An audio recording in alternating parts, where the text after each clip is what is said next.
another common question we get is, how do we know Coach Red is the right guy? So how would you respond to that? You have to give him the money, see if he can he'll get the players, and then if he can't win with that, then he's not the right guy. Okay? But you can't leave him out there with not good enough players.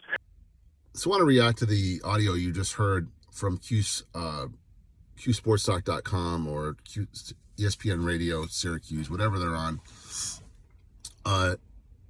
Jim Boeheim comes on and defends Autry and says if he has the money, he'll be fine. If he can't win with good players, then he's not the right guy.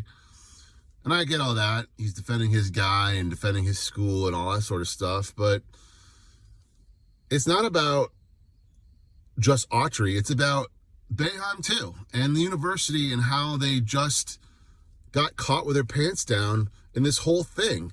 And NIL came out in 2021 in the summer. So right after that, you could start making deals. But this wasn't new news. Everyone knew it was coming. And Buddy Boeheim had a cereal deal with 3 Wishes. The guy was on my podcast a couple years ago. And he talked about how he got the deal going.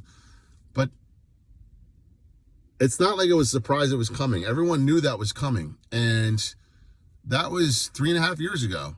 So every other school that have guys that they're paying or guys that they're getting because of money figure it out. So why couldn't Syracuse figure it out?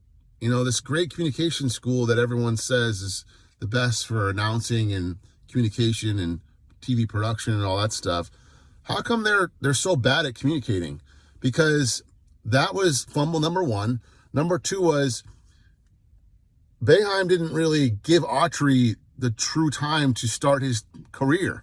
If he had really cared about it, then he would have said after Jimmy and Buddy had decided to leave or at the end of their career, that was it for him. So Autry could have a real start to the season. Autry didn't get the job until the spring of 2023, and that was the most awkward press conference. I have that video on my stuff. I'll put it in the show notes for this.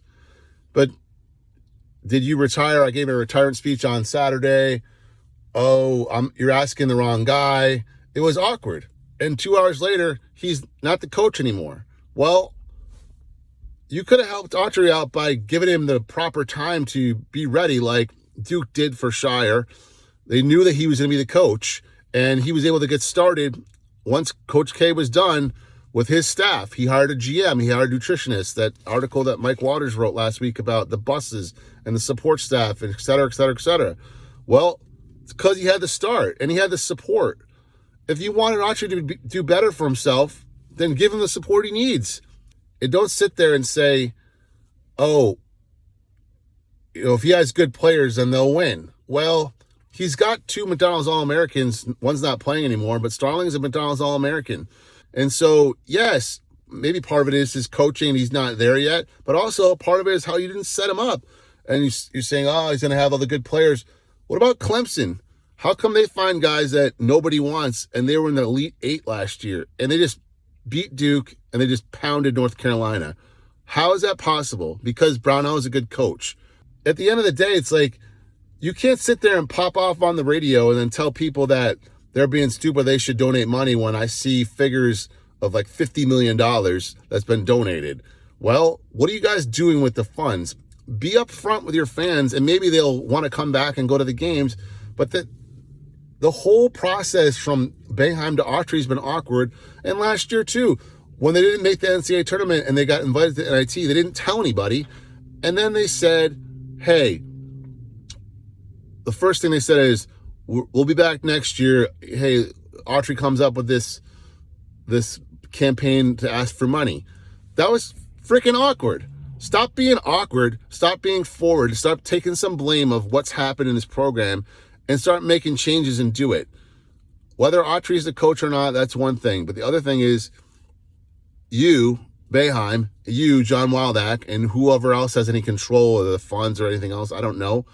You didn't help him out. You put him in a bad position to do well. Now, in between the lines, that's on him. But outside the lines, that's on the rest of you.